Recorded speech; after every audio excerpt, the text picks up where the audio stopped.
On August 6, 2011, rioting erupted in Tottenham, North London. I'm just behind the police lines. The police are coming under attack from fireworks. They've just warned us that petrol bombs are being assembled. So still, and I can see just in the distance a car that was set on fire just about an hour ago.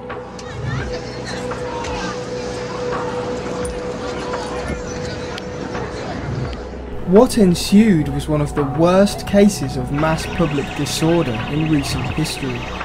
The rampage of looting, arson and vandalism, mainly conducted by youths, spread throughout London and into several major cities. A large-scale police operation is underway in Birmingham city centre tonight. They were scenes not witnessed in Liverpool for a generation. Look at them. After the chaos, the clampdown. The police in the centre of Nottingham reclaiming the city after 2 nights of unrest. The clean-up's underway in Bristol after cars were set on fire and shop windows smashed as hundreds of people created disorder. People's homes and businesses lay in ruins. I came round to the back of the shops through the residential streets and was met by what I can only describe as feral youths, feral rats. Just these teams of young 14, 15, 16-year-olds that were just in gangs on the street. And at least 5 people have been killed in the violence. Riot police stand guard outside a hospital in Birmingham early on Wednesday after 3 men were run down by a car during the riots. 2 men died at the scene and the third succumbed to his injuries after being taken to hospital. The heart of a suburban shopping centre is now a place where people are coming to remember a life lost. Mr. Mannington Bowes was said to have been set upon as he remonstrated with rioters who'd set fire to an industrial bin. Politicians were quick to label it pure criminality, with no purpose and seemingly no root cause. Councillor Brandt, do you accept that, first of all, that this is just sort of opportunistic criminality, people taking the chance to steal something because they can, that there isn't something else beneath this? I think that is a fair summary, that this is nothing short of pure criminality. What we've witnessed on the streets of our major towns and cities is nothing more or less than pure criminality and thuggery. And those who seek to excuse this behaviour as being down to deprivation or poverty or current government policies are themselves symptomatic of the no blame, no responsibility culture which has undermined our society and led us to this sorry state. This was not political protest or a riot about protest or about politics. It was common or garden thieving, robbing and looting, and we don't need an inquiry to tell us that. But what really sparked these riots? And what does the future hold for Britain?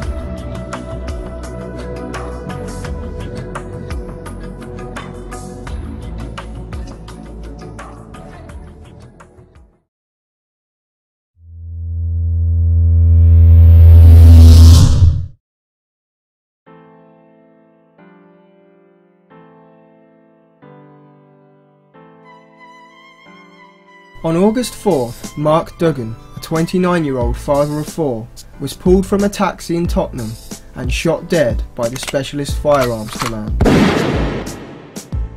Initial reports from the IPCC claim that one of the officers had been shot and Duggan had to be neutralised. The bullet was found lodged in the officer's chest radio, but following ballistics tests it was revealed that it couldn't have come from Duggan, because it was a police-issued bullet. The IPCC are appealing for witnesses, but suggestions that a bullet which was lodged in a police radio was one of their own and had not been fired from another weapon has raised more awkward questions. But people who live nearby told me that a police surveillance vehicle had been filming the road for several days before the shooting. They claim to have seen armed plainclothes police hiding in bushes nearby, and say the taxi in which Mark Duggan was a passenger was taken away from the scene before being brought back later for more tests. The question remains, if Duggan did not fire a gun at police, why does an eyewitness describe how he was held down and essentially executed? There is no question that this was an execution-style killing. There is a young man called Mark Duggan. He has parents, he has brothers, he has sisters, and few yards away from where he lives, a police officer blew his head off. Well, Mr. Howe, we have to. Let me finish. Mr. Howe, we have to wait for the official inquiry. Now, the police seems to have this contempt for people, and I don't think they necessarily needed to have killed the guy. Yeah, they had apprehended him, right? They was in control, right? There was no need for them to kill him. There was absolutely none. Yeah. So basically, they might be surprised that this has happened, yeah, but they still don't seem to have learned their lesson 30 years ago, approximately, what happened Broadwater Farm and Toxworth and them places, yeah? Now, you cannot keep on oppressing people, right? Tensions between the police and the poor city communities have always been high. The blanket approach to crime and gang culture leaves many people feeling oppressed. They have been stopping and searching young blacks for no reason at all. I have a grandson, he's an angel, and he began to think he was coming of age when the police slapped him up against the wall and searched him. Home Office statistics show that black people are far more likely to be stopped and searched based solely on their appearance. In Tottenham, this adds to the distrust. And he thought he had now had a gold star. I asked him the other day, apropos of a sense that something was going seriously wrong in this country. I said, how many times have the police searched you? He said, Papa, I can't count. There's so many times. Mr. Howe, that may well have happened, and if you say it did, I am not to gainsay you, but... In their eyes, the police themselves are a gang that will protect their own before bringing any justice. That feeling that was passed down from generation to generation that the police are not for us. And as we've seen with events this year, there's been a sense that events such as the student protests and the hostility between young people and the police, then Smiley Culture, Kingsley Barrell, there is a sense that the police are not for us. And that has manifested even more so in 2011. And as we saw now, the trigger was a young man being killed, arguably from point blank, according to some witnesses. Since 1998, at least 333 people have died while in police custody. Not one officer has been convicted. It is then understandable why Duggan's community wanted answers. When we talk about the riots, we still have to go back into the stem of why the riots started, and that's because Mark died, whether people like it or not, whether people know him or not, but he is the reason why everything has started. And right now, when they do pull up stuff about his death and little things that was important at the time, it's like they're not important no more because of the rioting and the looting that the media and the government is highlighting more than his death. We want justice! Everybody now! After being ignored 2 days after Duggan's death on August 6th, the community went to the local police station to exercise their lawful right to protest. We want answers for the family, for Mark Duggan. We have been given no answers. The family haven't been told anything as to why Mark Duggan was shot on Thursday. Well, as far as I'm concerned, the protest started quite peacefully, right? There was about 150 people outside the police station, and they was out there, there was 5 patients. All they wanted was a few answers as to what was happening. The police completely ignored them, you know what I mean, just treated them with contempt, and even at that point, they didn't retaliate. And right now, the whole of Tottenham is mourning because of that. The whole of the community that know him, they're hurt, which is justifiable. You see what I'm saying? And we need answers. And what would you say like the relationship is like with the police now in Tottenham? Honestly, there wasn't really any relationship with police. There is no question that this was an execution-style killing. Now the answers has come out that it's true what we were saying. So what we was thinking was true in the start. So it's like, right, hold on. You said one thing, and it wasn't even that. Now we're hearing that how, do you see where I'm coming from? He didn't even shoot. So it's like, really, what's going on? You know what I'm saying? Tension built as police refused to answer questions. All that was needed was a lack of judgment, and the crowd would reach a boiling point. It soon came. And then a young 16-year-old approximately went to approach them just to, again, find out roughly what's going on. And they just took some evasive action by pushing her and then drawing their batons. And that's when the people then started to retaliate. I've been sort of caught in the middle of it since around 5 o'clock this afternoon. And before you know, everything started to kick off, what actually ignited everything is a young female had approached the police standing line, and she was set upon by police with their batons. What do you mean by set up? Sorry to interrupt you. What do you mean by set upon? Well, the police line, they had the line stood there, had actually charged towards her and started hitting her with the baton. Subsequently, it turned out she was only 16, and this absolutely made everyone go up in uproar. They beat up a girl. They've hit up a girl. The girl's on the floor. The police, have you seen it? Didn't you just see the police stomped at a girl? And then from there, that's all I know. Next minute, so the police, you say cars are on fire.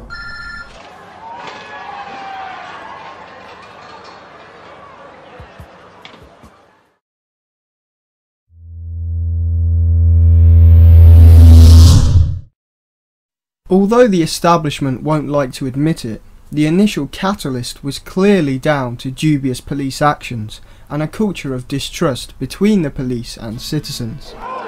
But what allowed this isolated incident to spark violent looting and rioting around London and into other UK cities? Listening to my grandson and my son is that something very, very serious was going to take place in this country. Don't you think it's about time? You've cut off so much blood supply to youths, right?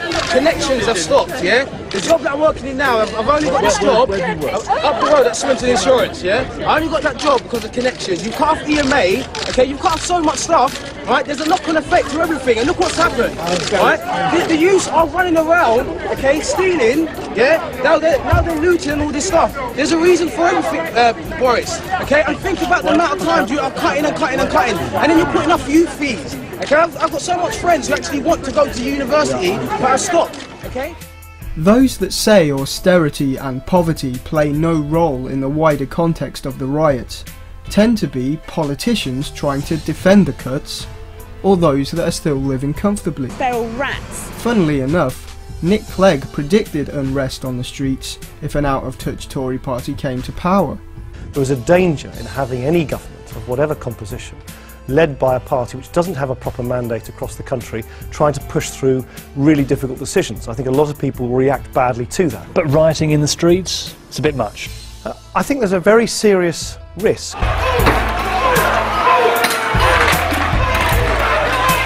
The Tories did come to power, Clegg joined them, and now we have those riots.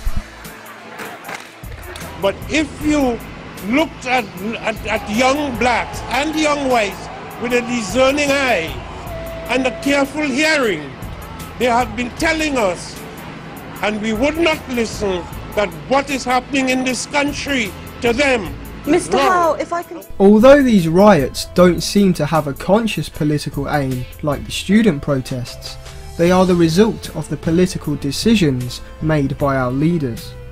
This is about youth not having a future, not having any kind of possibility of having a future. A lot of these people are unemployed. A lot of these people have their youth centre closed down for years. It's got to the point where that's it, they can't control us no more. Literally, we see the opportunity, that's it, we run, took everything. No one's got no money around here, so everyone's trying to make as much as they can while they can, you know? What's your reaction when people say you're nothing but thieves? Obviously, they've got a lot easier lives than other people around here. Some people have got absolutely nothing, come from nothing. Haringey, the borough that houses Tottenham, has the 4th highest level of child poverty in London and an unemployment rate of 8.8%, double the national average. There is only one vacancy for every 54 people seeking work. In terms of young people, due to the economic crisis, Britain currently has a record level of youth unemployment. Britain's youth services face cuts of 25%, while Tottenham alone has already been cut by a staggering 75%. It was only in October last year that the BBC warned of youth unrest, similar to what occurred in France in 2005. This was attributed to poverty and lack of opportunities. and they've basically seen the normal things. The bankers getting away with what they're getting away with, making this country losing money how it does. Let's be honest about this. The police being paid money to do things underhanded, to get stories for newspapers, nothing really happened to them. The government being done for what they do, what they've done, their expenses, some of them going in prison, the majority of them have been doing it for years. This is the youths actually saying to themselves, guess what? These people can get away with that. Then why can't we tell people how we feel? Look at what you're seeing today. You're not seeing it in one area, you're seeing it right over London. There's a message here, there's a message for the government. They don't care, they ain't even talking about it. They're talking about these thugs, this, these thugs, that. They're not addressing the real problem that the society has. There's no hope for them. And this is their way of reacting. And I feel genuinely sorry for them. These young kids at 18-year-old age, they've got no future, they can't get a job. This is sad. This is a reaction for what the government, not only the Conservative Party now, but the Labour Party that was in power before. They're all in this. You lot are spending, okay, hundreds of millions of pounds a week, okay, in Libya, when you could be over here. Sort yourselves out over here first. You haven't finished. Libya, we can't stretch our hands when we can't reach it. I'm sure we'd all love to help in Libya. I'm sure we'd all love to give to people in all those countries who are suffering, but we can't afford it. So don't you think it's about time we actually started concentrating on here? The hypocrisy of the system knows no bounds. We only need cuts because the government has overspent in our name and bailed out the banks and financial gamblers in the city who crashed the economy in the first place. To put it into context, let's do some math. The estimated cleanup costs of the riots is currently 200 million. The kinetic military intervention in Libya to protect civilians, otherwise known as the invasion to steal oil and to prevent the region from becoming economically independent, has so far cost taxpayers $1 billion. George Osborne, who condemns the looting, just so happened to help Vodafone cancel a $6 billion tax bill, a flagrant looting of the public purse. Ignoring Vodafone and other special relationships, the government itself admits that companies in 2010 avoided $6.9 billion in corporation tax. Why aren't the public calling for water cannons and rubber bullets to be used on them?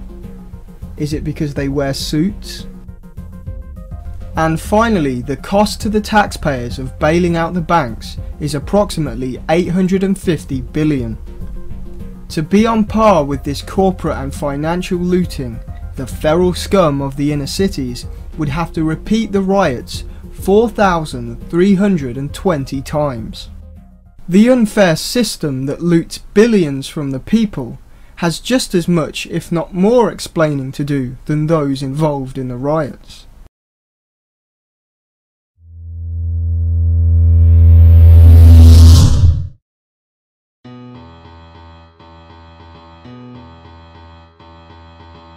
The police have not been anywhere. Where are the police? If the police were here, do you think all that would have been done? I think they need to prioritise themselves a little bit better. I don't think they're doing everything they can. I don't mean they need to be more violent, I think they need to be more competent. During the riots, many eyewitnesses were shocked at the lack of police intervention.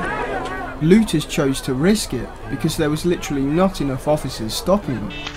When this became apparent, it caused a copycat approach across the country. On the first day, only 3,000 officers were deployed to protect the people. This is 2,000 less than were on guard at the royal wedding. Of these 3,000, many of them just stood back and watched as the rioting escalated. In some instances, there were direct orders to just stand and observe. It's not surprising they were stretched and confused on tactics. Thousands of police have already lost their jobs to cuts. Even in years before the financial crisis, they had continually faced frontline pressures and increasing red tape. This is why PCSOs were first introduced. Over the last year we've seen already a loss of 5,000 police officers, an amazing number, and also a separate report from the Inspector of Constabulary saying over the next few years we can expect 34,000 police jobs as a minimum to go. That's 16 over 16,000 police officer jobs, over 1,000 police community support officers, and then 16,000 police staff. So it's huge numbers, and I think people will just be frankly astonished. The question remains, how on earth will they contain any future riots? Perhaps Cameron's big bankrupt society means doing the policing ourselves. Or maybe we should hand it over to the racist English Defence League. We're the Enfield anti-rioting squad. You want to riot our terms there, but let's have it, mate. We're here to smash you up.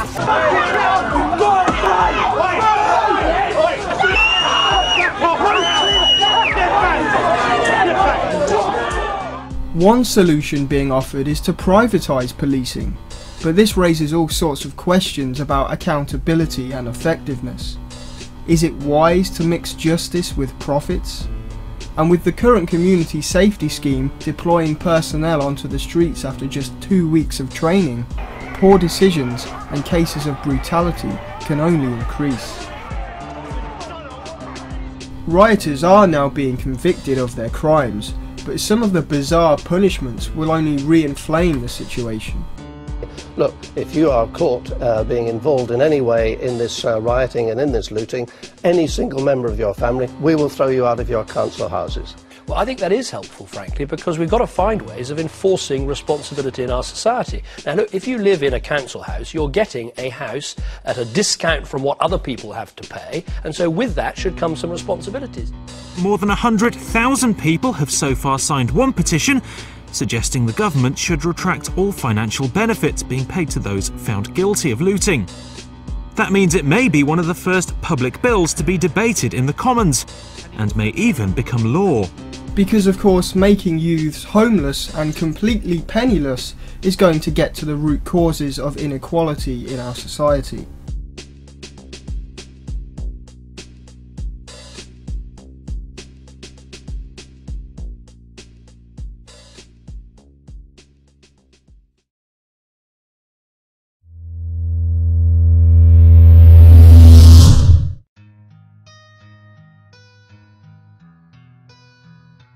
The 2011 riots were caused by a perfect storm of societal failures. The dubious execution of Mark Duggan and the subsequent refusal to answer the family's questions brought years of injustice to the forefront. The boiling point came when police attacked a young girl.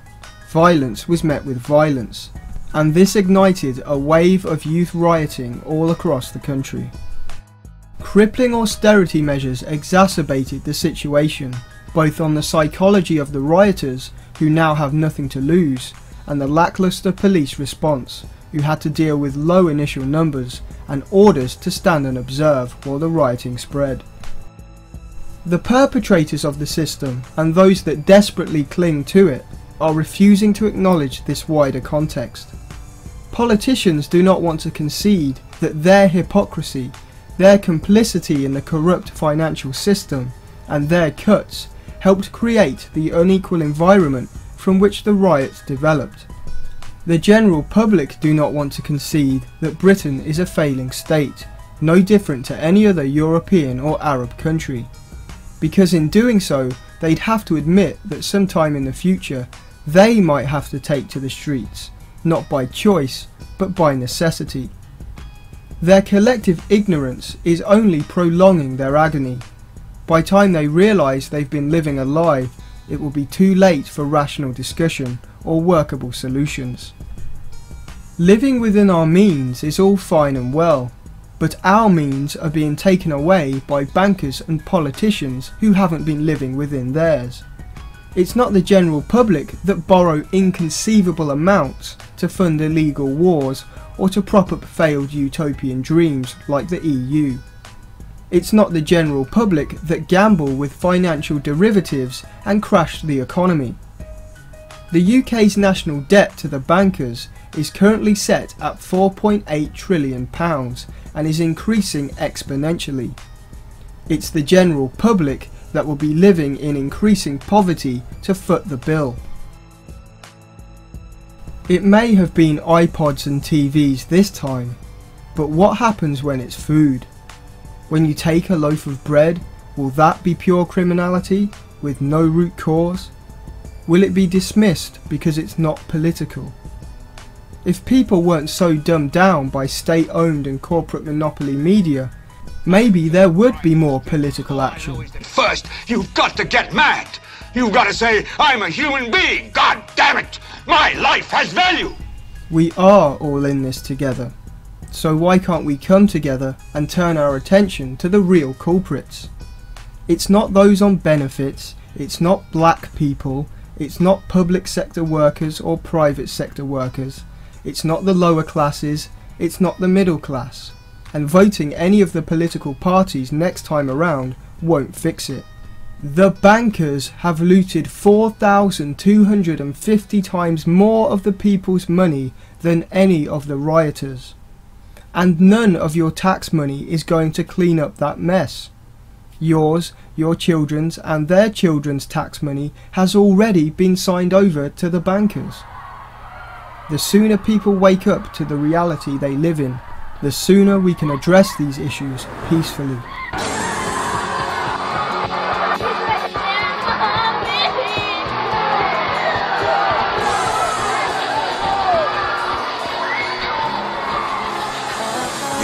Take my life, but you can't take my soul. You can't take my soul. You might take my freedom, but you can't take my soul. You can't take my soul. Whether it's a cancer patient or assassination, no, I fought for emancipation. My intentions were pure, you can't debate them, but no, never ever shook hands with Satan. My fans are amazing, I thank and praise them. When I die, don't cry, just congratulations. A million more feet will stamp the pavement with plans for changes, no exaggeration. We will not be ignored.